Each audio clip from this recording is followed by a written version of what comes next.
ಹಾಸನದ ಲೋಕಸಭಾ ಕಣ ದಿನದಿಂದ ದಿನಕ್ಕೆ ರಂಗೇರ್ತಾ ಇದೆ. ಹಾಸನ ಗೆಲ್ಲಲು ತಂದೆ ಮಗನ ಮಾಸ್ಟರ್ ಪ್ಲಾನ್. ಇಲ್ಲಿ ಹಾಸನದಲ್ಲಿ ರೇವಣ್ಣ ಪ್ರಜ್ವಲ್ ಮಿಂಚಿನ ಸಂಚಾರವನ್ನ ಮಾಡ್ತಾ ಇದ್ದಾರೆ. ಕಡು ವಿರೋಧಿ ಮನೆಗಳಿಗೆ ರೇವಣ್ಣ ಕುಟುಂಬ ಭೇಟಿಯನ್ನ ನೀಡ್ತಾ ಇದೆ. ಅಂದ್ರೆ ಕಾಂಗ್ರೆಸ್ ನಾಯಕರ ಮನೆಗಳಿಗೆ ಭೇಟಿಯನ್ನ ನೀಡ್ತಾ ಇದ್ದಾರೆ. ಇಲ್ಲಿ ಪ್ರಮುಖವಾಗಿ ದಶಕಗಳ ವಿರೋಧವನ್ನ ಕಟ್ಟಿಕೊಂಡಿರುವಂತ ಮನೆಯ ನಾಯಕರಿಗೆ, ಅಂದ್ರೆ ಇಲ್ಲಿ ಪ್ರಮುಖವಾಗಿ ಕಾಂಗ್ರೆಸ್ ನಾಯಕರ ಮನೆಗಳಿಗೆ ಭೇಟಿಯನ್ನ ನೀಡ್ತಾ ಇರುವಂತದ್ದು. ಹಾಸನ ಗೆಲ್ಲಲು ತಂದೆ ಮತ್ತೆ ಮಗ, ಅಂದ್ರೆ HD ರೇವಣ್ಣ ಮತ್ತೆ ಮಗ ಪ್ರಜ್ವಲ್ ರೇವಣ್ಣ ಮಾಸ್ಟರ್ ಪ್ಲಾನ್ ಅನ್ನ ಮಾಡಿಕೊಂಡು ಕಡು ವಿರೋಧಿ ಮನೆಗಳಿಗೆ ರೇವಣ್ಣ ಕುಟುಂಬ ಭೇಟಿಯನ್ನ ನೀಡ್ತಾ ಇದೆ. ಯಾಕೆಂದ್ರೆ ಈಸಿಯಾಗಿ ಗೆದ್ದು ಬಿಡ್ಬೋದು ಅಂದ್ಕೊಂಡಿದ್ರು, ಆದ್ರೆ ಅದು ದಿನದಿಂದ ದಿನಕ್ಕೆ ಕಷ್ಟ ಅಂತ ಗೊತ್ತಾಗ್ತಾ ಇದೆ. ಸೊ ಹೀಗಾಗಿ ಕೈ ನಾಯಕ CS ಪುಟ್ಟೇಗೌಡರ ಮನೆಗೆ ರೇವಣ್ಣ ಅವರು ಭೇಟಿಯನ್ನ ನೀಡಿದ್ದಾರೆ. ಚನ್ನರಾಯಪಟ್ಟಣದಲ್ಲಿರುವಂತಹ ಪುಟ್ಟೇಗೌಡರ ನಿವಾಸಕ್ಕೆ ಭೇಟಿಯನ್ನ ನೀಡಿರುವಂತದ್ದು. ಮಗನ ಗೆಲುವಿಗೆ ಸಹಕರಿಸುವಂತೆ ರೇವಣ್ಣ ಅವರು ಮನವಿಯನ್ನ ಮಾಡಿದ್ದಾರೆ. ಈ ಹಿಂದೆ ಈ CS ಪುಟ್ಟೇಗೌಡರು 10 ವರ್ಷಗಳ ಹಿಂದೆ JDS ಪಕ್ಷದಲ್ಲೇ ಇದ್ರು. ಇನ್ನು KPCC ಉಪಾಧ್ಯಕ್ಷ B ಶಿವರಾಮ್ ಮನೆಗೂ ಕೂಡ ಪ್ರಜ್ವಲ್ ಭೇಟಿ ಆಗ್ತಾ ಇದ್ದಾರೆ. ಹಾಸನದ ಕುವೆಂಪು ನಗರದ ಮನೆಗೆ ಭೇಟಿಯನ್ನ ನೀಡಿ ಸಮಾಲೋಚನೆಯನ್ನ ನಡೆಸ್ತಾ ಇರುವಂತದ್ದು. ಚುನಾವಣೆಯಲ್ಲಿ ಬೆಂಬಲಿಸುವಂತೆ ಪ್ರಜ್ವಲ್ ರೇವಣ್ಣ ಅವರು ಮನವಿಯನ್ನ ಕೂಡ ಮಾಡಿಕೊಂಡಿದ್ದಾರೆ.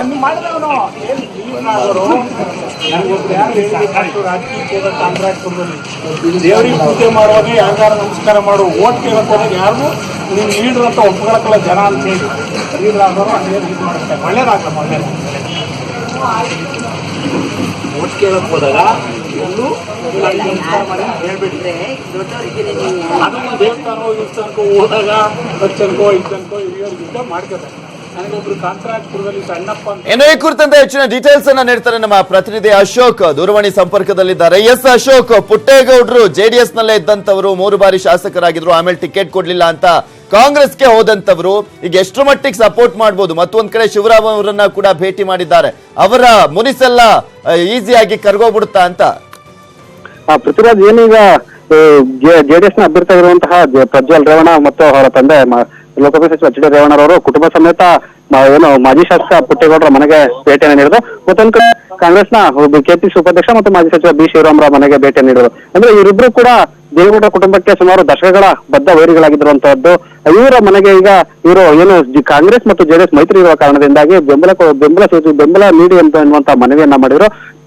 ಸಂಜೆ ಈ ಚನ್ನಪಟ್ಟಣ ಮನೆಯಲ್ಲಿರುವಂತಹ ಮಾಜಿ ಶಾಸಕ ಪುಟ್ಟೇಗೌಡರ ಮನೆಗೆ ಭೇಟಿ ನೀಡಿ ಬೆಂಬಲವನ್ನ ಸೂಚಿಸಿ, ನಮ್ದು ಕಾಂಗ್ರೆಸ್ ಮತ್ತು JDS ಮೈತ್ರಿ ಸರ್ಕಾರ ಇದೆ, ಜೊತೆಗೆ ಮೈತ್ರಿ ಪಕ್ಷ ಇದೆ, ಅದರಿಂದಾಗಿ ನೀವು ನಮಗೆ ಬೆಂಬಲವನ್ನ ಕೊಡಿ ನಮ್ಮ ಮಗನಿಗೆ ಅಂತ ಸಚಿವ HD ರೇವಣ್ಣ ಮನವಿಯನ್ನ ಮಾಡಿದ್ರು. ಜೊತೆಗೆ ಈಗ ಒಂದು ಅರ್ಧ ಗಂಟೆಗೆ ಮುಂಚೆ ಮಾಜಿ ಸಚಿವ ಮತ್ತು KPCC ಉಪಾಧ್ಯಕ್ಷ B ಶಿವರಾಮ್ರ ಮನೆಗೂ ಕೂಡ ಭೇಟಿ ನೀಡಿ ಬೆಂಬಲವನ್ನ ಕೊಡಿದ್ರು. ಅಂದ್ರೆ ಈಗ JDS ನವರು ತಮ್ಮ ಅಭ್ಯರ್ಥಿಯನ್ನು ನಿಲ್ಲಿಸಿರೋದ್ರಿಂದ ಈಗ ಕಾಂಗ್ರೆಸ್ನವರ ಮನೆ ಬಾಗಿಲಿಗೆ ಹೋಗ್ತಿದ್ದಾರೆ. ಈ ಹಿಂದೆ ಕೂಡ ಯಾವುದೇ ಕಾಂಗ್ರೆಸ್ ನಾಯಕರ ಮನೆ ಬಾಗಿಲಿಗೆ ಹೋಗ್ತಿರ್ಲಿಲ್ಲ. ಅಂದ್ರೆ ಪ್ರಮುಖವಾಗಿ ಎಷ್ಟರ ಮಟ್ಟಿಗೆ ಅವರು ಬದ್ಧ ವೈರಿಗಳು ಅಂತಂದ್ರೆ, ಗಂಡಸಿ ಕ್ಷೇತ್ರ ಇತ್ತು. ಮಾಜಿ ಸಚಿವ B ಶಿವರಾಮ್ರವರು ಕ್ಷೇತ್ರ ಸತತವಾಗಿ ಸುಮಾರು 4 ಬಾರಿ ಶಾಸಕರಾಗಿದ್ದಾರೆ.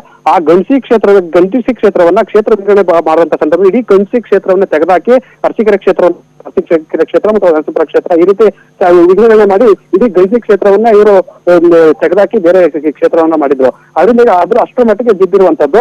ಜೊತೆಗೆ ಪ್ರಮುಖವಾಗಿ ಏನು ಹಾಸನದಿಂದ ದುದ್ದಕ್ಕೆ ಸೇರುವಂತ ರಸ್ತೆ, ಏನು ಗಂಡಸಿ ಮುಖಂಡರ ಮಾಜಿ ಸಚಿವ B ಶಿವರಾಮ್ರ ಹುಟ್ಟೂರು, ಆ ಊರಿಗೆ ಸೇರುವಂತ ರಸ್ತೆ ಸುಮಾರು 50 ವರ್ಷಗಳಿಂದ ನನಗೆ ಬಿದ್ದಿತ್ತು. ಪ್ರಮುಖ ರಾಜ್ಯ ಹೆದ್ದಾರಿ ಆಗಿರುವಂತದ್ದು. ಆ ರಸ್ತೆಯನ್ನು ಕೂಡ ಯಾವುದೇ ಕಾಮಗಾರಿಯನ್ನ ಮಾಡಿರಲಿಲ್ಲ. ಅಂದ್ರೆ ಒಂದರಲ್ಲಿ ದ್ವೇಷ ರಾಜಕಾರಣ ಮಾಡಿರುವಂತ ಆರೋಪವನ್ನ ಸ್ವತಃ ಮಾಜಿ ಸಚಿವ B ಶಿವರಾಮ್ ಅವರು ಮಾಡಿದ್ರು.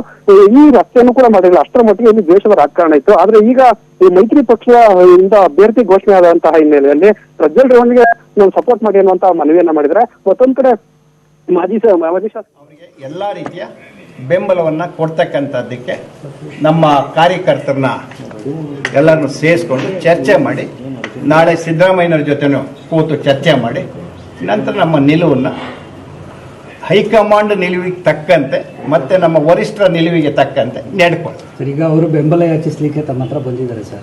ಏನು ಆಶ್ವಾಸನೆ ಕೊಟ್ರಿ ಸರ್? ಇಲ್ಲ, ಬೆಂಬಲ ಅಂತ ಹೇಳಲಿಲ್ಲ, ಅವರು ಭೇಟಿ ಅಂತ ಹೇಳಿದ್ರು. ಸೌಜನ್ಯದ ಭೇಟಿ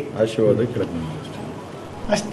ಅದು ಆದ್ರೆ ಏನು ಬೆಂಬಲ ಅನ್ನೋ ಪ್ರಶ್ನೆ ಇಲ್ಲಿ ಉದ್ಭವಿಸೋದಿಲ್ಲ. ಯಾಕೆಂದ್ರೆ ಮೈತ್ರಿ ಬೆಂಬಲಿತ ಅಭ್ಯರ್ಥಿ ಅಂತ ಪ್ರಶ್ನೆ ಏನಿಲ್ಲ. ಅದೇ ಸೌಹಾರ್ದಯುತವಾದಂತ ಭೇಟಿ ಇದೆಯಲ್ಲ, ಅದು ಬಹಳ ಅದು ನಡೆದಿದೆ. ಸರ್, ನಿಮ್ ಬೆಂಬಲ ಇತ್ತು ಅಂತ ಅಂದ್ರೆ ಈ ಮೈತ್ರಿ ಇದ್ದ ಕಾರಣ ಬೆಂಬಲ ಆಲ್ರೆಡಿ ಇತ್ತು, ಈಗ ಭೇಟಿ ಮಾಡಿರೋಂಥದ್ದು. ನಾವು ಮೈತ್ರಿ ಅಂದ ಕೂಡಲೇ ಹೈಕಮಾಂಡ್ ಆದೇಶದ ಪಾಲನೆನೇ ಅಂತಿಮ. ಇದನ್ನ ಬಹುಶಃ ನಾನು 4 ಸಾರಿ ಪತ್ರಿಕೆನಲ್ಲಿ ಹೇಳಿದ್ದೀನಿ.